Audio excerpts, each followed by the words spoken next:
Welcome to another episode of The Brand Called You, a podcast and podcast show that brings you leadership lessons, knowledge, experience, and wisdom from thousands of successful individuals from around the world.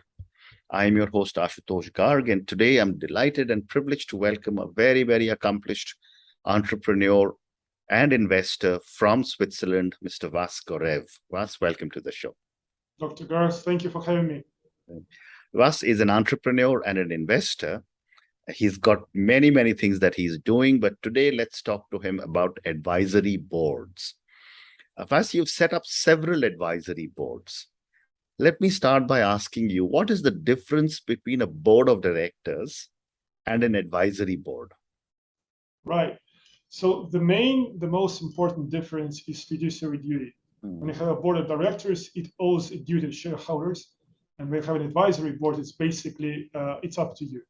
So you can have them under a formal agreement, you can assign them formal duties, you can give them formal agenda, but it's open to you and it's not regulated by anyone.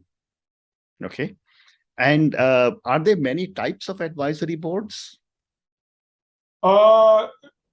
Basically, I would say as many as you want, because an advisory board, you can structure around your own needs. So it can be focused, let's call it, on prestige. So you want some stellar personalities, some very accomplished businessmen to be next to you, to use them as social proof of street cred for your investors and potential clients. Right. You can focus on business development goals. So you would need people who would help you acquire new business and get new customers, for example. You can focus on fundraising goals, where the people would be most savvy in fundraising. You can focus on advice, where people just happen to have experience that you want at this point in time in this specific part of your business. And many, many others. For example, at Alchemist Accelerator, which I'm a part of, we have something which is called Customer Advisory Board, where basically you are proactively putting together a group of people who would represent your target customer group. So they need not be very senior executives, for example, but for you, they will represent the very relevant experience and tasks and questions you would need for your product at this point of time. Interesting. And as compared to a board of directors, what are the advantages or disadvantages of setting up an advisory board? My personal view is everyone should get an advisory board in any business they're in, honestly, because with very limited risk, if any, you get advice, you get experience, you get very knowledgeable people sharing their, faults and up-downs in a very honest and open way. And actually, because of the fact that there is no legal responsibility, you'll be surprised how open they would be, from advice. So, they might not talk to you about something where they're formerly members of the board of directors, but if they're advisors, they might be more open. And go ahead, please. Please go ahead. Speaking about downsides, I think a very important potential downside is counterintuitively, if you're lucky enough to put together a stellar board, they can start to outshine you a little bit, because especially if you're an entrepreneur, someone who is just starting doing a business, and your advisors are very accomplished CEOs, with multiple years under their belt, there is a risk of you just pretty much delegating them all the decisions just because they're so experienced. So it's important to remember that in the end of the day, it's your business, it's your responsibility, and you are the one responsible for the decisions. Well said. And I wanted to also get another perspective from you. As one gets older, in my own case, I'm going to be 66 very soon. I have stopped accepting board positions because of the fiduciary responsibility. So I've told friends who want me on their board, I said, I'll join your advisory board, not your board of directors. What are your thoughts on this? I think it's smart. I think, again, there is no limits on moving from advisor to a board member, for example. If once you get to know the company, once you get to know the processes, you get to know the people better, and you can always join the board formally, but being an advisor is a good way to start, again, because you just kind of, you're in control of what you can do with this position. Correct. And learn about the business in the meantime and offer value in the meantime. Very interesting. And when you are given a mandate to put together an advisory board, what is the process you follow, and how do you interview and appoint them? So it all depends on the ask or on the task, because there is a possibility of taking the easy way, so to speak, and just reaching out, to usual network and just, pick whoever has, the highest quote unquote position. But I think it should be tailored to, to the task at hand. So you'll be looking at someone who has done, or, what you are expecting to be doing, or who has been somewhere you're, about to get to. The trick is to make sure they won't way too far ahead, if you know what I mean. So you want someone who, who has been there, but kind of just has been there. And there's a small, well, it's a personal hint for you and for your listeners. Look at failed startups, especially if you're in a startup world. If you're looking for advisory, look for someone who tried doing something in this business and didn't succeed. Counterintuitively, it's a great asset to have, and it's a great selling point to potential partners and investors, because once you have someone in the room, especially who obviously has went past the MVP stage, who says, "Look, I've been doing this. I invested $10 million in this. I failed, and this guy gets it right." Yeah, that's a great angle. And I mean, every time I've done this, it works perfectly. And again, many things a failed entrepreneur can teach you, which would be of value to a business, and that would help you get ahead. Very interesting. But another perspective that I've been speaking to many people, and if they have a board of directors and an advisory board, how do they handle conflict, if any, between the advice the entrepreneur is receiving from both of them? Well, there is a formal way to answer this question, and formally, of course, the people who have fiduciary duty, they would naturally be more cautious, right? But in the end of the day, their decisions are formal. Like whenever the board decides something, it has to be implemented, especially, it's put in the minutes, it's in the written form.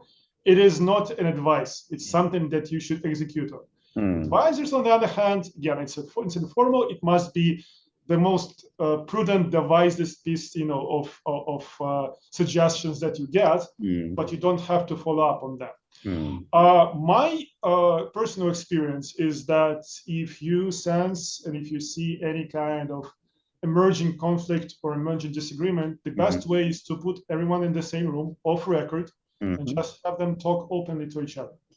So you can call it like an advice. It shouldn't be a board committee, for example, but it could be something like a working group at the board committee for strategy, for example. Basically, you get everyone you want in the room, like a bunch of people, off the record, no minutes, no nothing.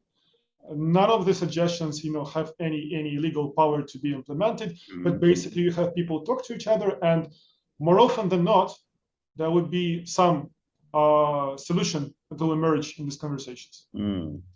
Very, very interesting.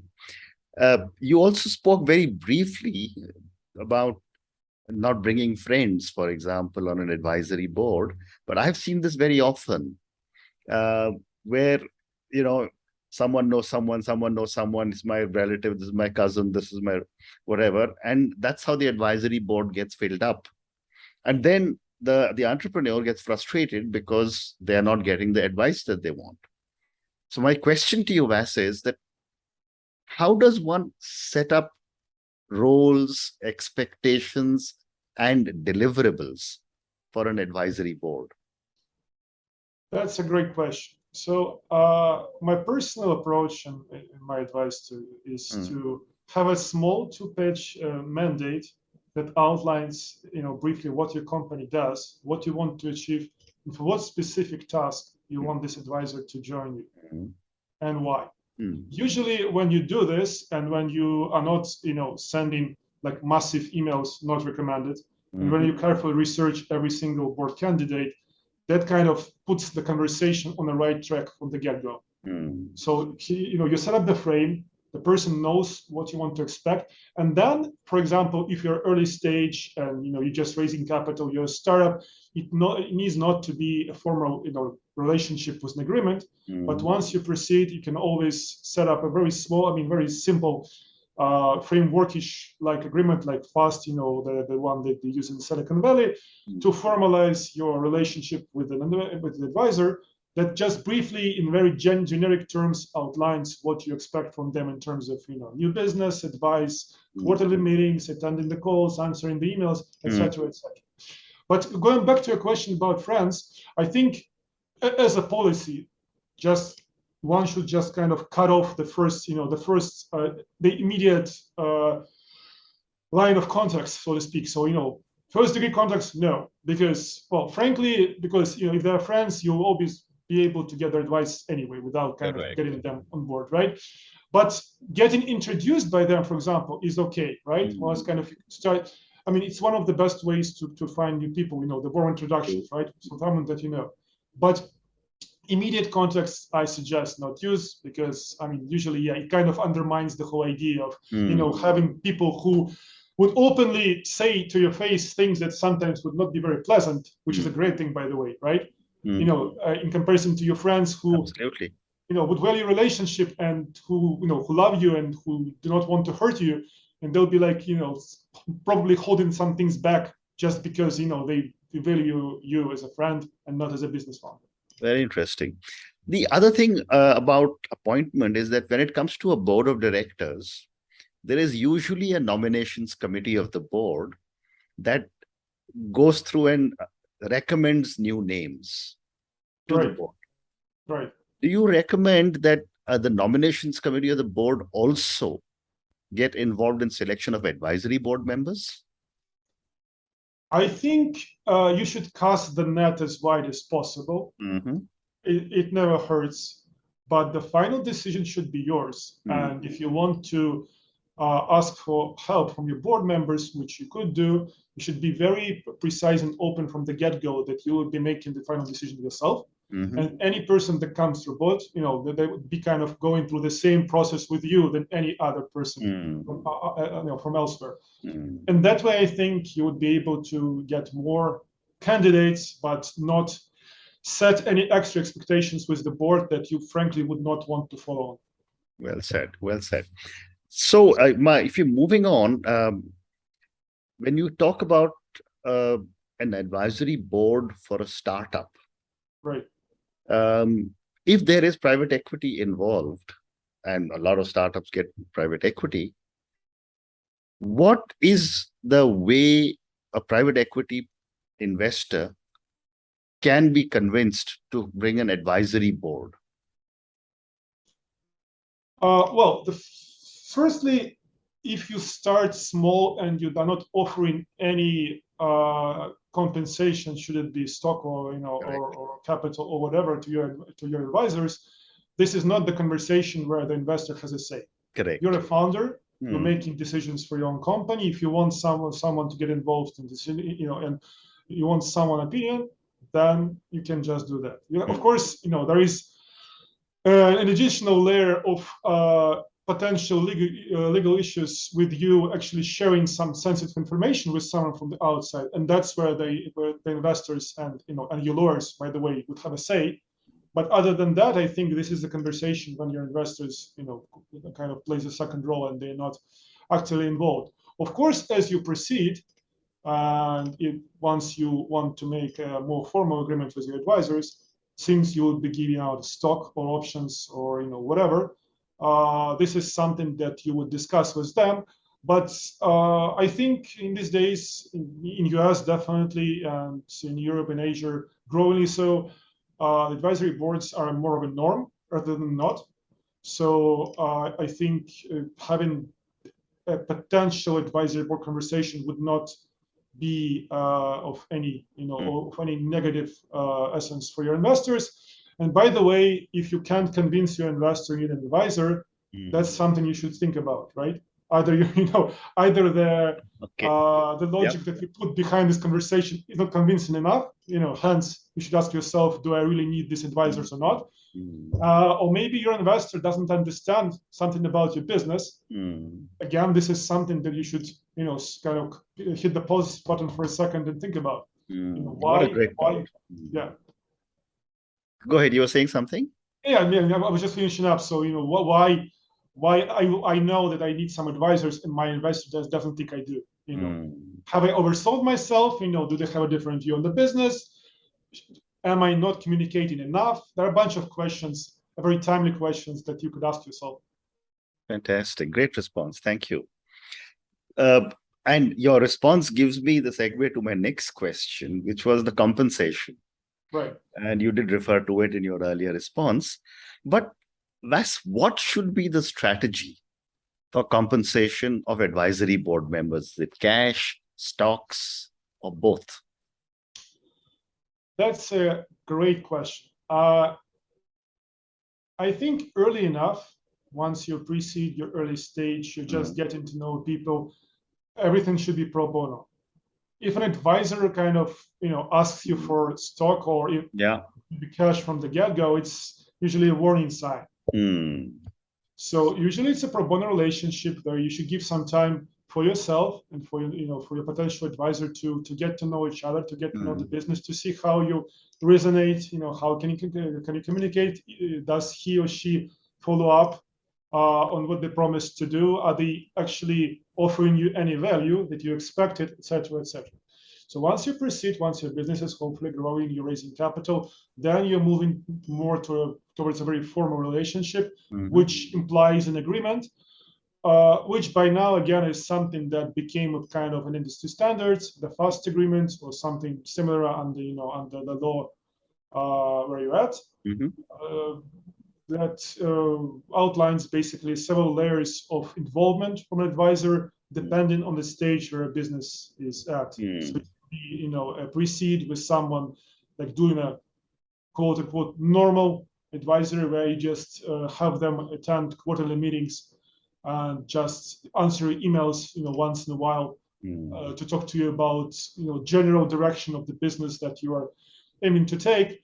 And you can take it up to to the seed stage level or growth stage when you have someone is very, very, very involved in as advisor, where they have this quarterly, weekly meetings, where they constantly on every call you call them, you have them introduce you to potential customers, you have them introduce you to potential investors, you have them physically at the meetings, with you when talking to someone.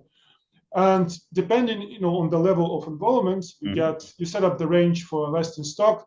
At FAST, I think the usual range is from 0.5%, I think, to 0.2% to 1% max. I've seen more. In my experience, I think the largest one I saw was 5%, but that was for a person that was literally a full-time, essentially full-time, CEO advisor position. He was there twice a week. He was on every call. He was, essentially he was putting to use his own brand. The topic that we discussed on this very podcast, by the way, to use for the company. So that is something that requires, of course, a larger commitment and larger compensation. Very interesting.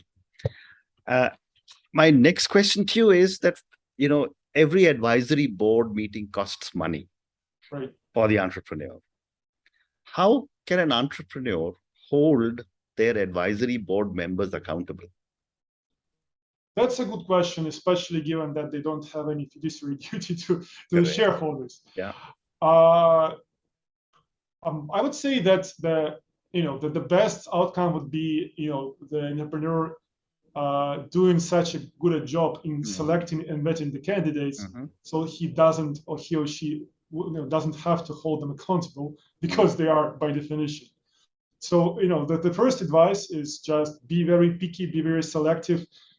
Don't chase the first ex-CEO that you meet. Know your worth, know your business potential. And in a way, this conversation with potential advisor is just any conversation. It's a sale. You're selling your business, right? In exchange for their time. So, be proud of what you do. Like, don't undersell yourself. You're doing a great business. You're going to be successful, and you're offering them to be a part of this success. So again, in a way, wonderful. It's something that should be, should be on you. But then again, once you get to the more formal stage, the relationship, there is something in the docs, in the fast agreement, or something that you have that formally requires them to be there, once a month. If they not show up, well, I mean, have a conversation first, right? Because after all, they're all successful executives, so they have a reputation, no matter how busy they are. So they don't want to be known on the street as someone who offered their help and advice and wisdom. Yes. Not follow up on that. Well said. Like, especially for established executives like yourself, again, that it's something that you have with you always is your reputation, and you never want to undermine that. Wonderful. When I was reading about you, Vas, there was also talk about, you mentioned about your experience in putting together an advisory board for a startup airline. Right. Tell me what you did and some of your experiences. Yeah, it was a very interesting gig because at the point I had actually no experience in aviation. So it was a no-brainer that for a young startup that aims to do something as ambitious as starting an airline, a stellar advisory board is a must.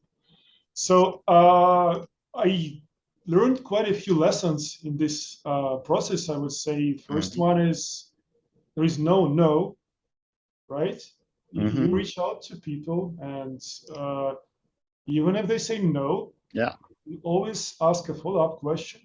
Can you recommend me something or someone who might be a better fit than you? And you will be surprised at how responsive people are. I can tell you that our idea was to have hopefully one former C-level executive from a major airline to join us. We ended up having 3 former CEOs of American and European airlines on our advisory boards. Amazing. Pretty amazing. And I can tell you, I reached out to more than 300 people. More than 200 responded. Again, it was like cold emails, nothing. I mean, little to no introductions. I had more than 100 conversations, either via phone or in person to follow up, and we ended up picking 3. And I can tell you, even with those who said no, it has been 10 years ago, but I'm still in touch. Again, this process, like the results keep on giving, surprisingly enough. And it was such a huge lesson for me, right? Yeah. Because all of us, again, no matter how experienced you are, it's a little bit tough to reach out to someone who doesn't know you, right? Because if you get no response, it feels bad. But I mean, my advice is just do it. Like literally, there is no downside to reaching out to people. That's the one outcome that you have to say in one sentence that it is. There is no downside to reaching out to people. Fantastic, fantastic. And my last question to you, and this is for the many, many people who will listen to our conversation.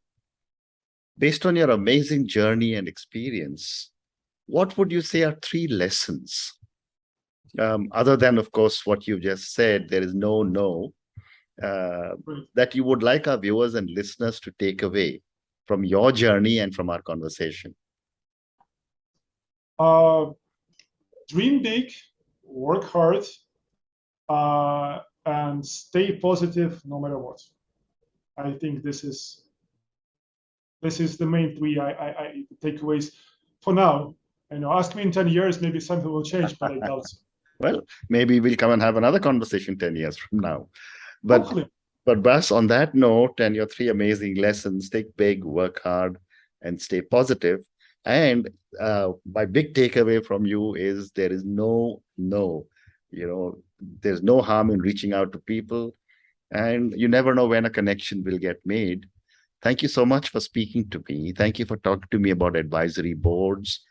Thank you for taking me through so many different aspects of an advisory board. And I'm sure a lot of our startup viewers and listeners will take away a lot of knowledge from what you've told us. Thank you for speaking to me, and good luck. Thank you so much. It's an honor and a pleasure. Thank you for listening to the Brand Called You videocast and podcast, a platform that brings you knowledge, experience, and wisdom of hundreds of successful individuals from around the world. Do visit our website www.tbcy.in to watch and listen to the stories of many more individuals. You can also follow us on YouTube, Facebook, Instagram, and Twitter. Just search for the Brand Called You.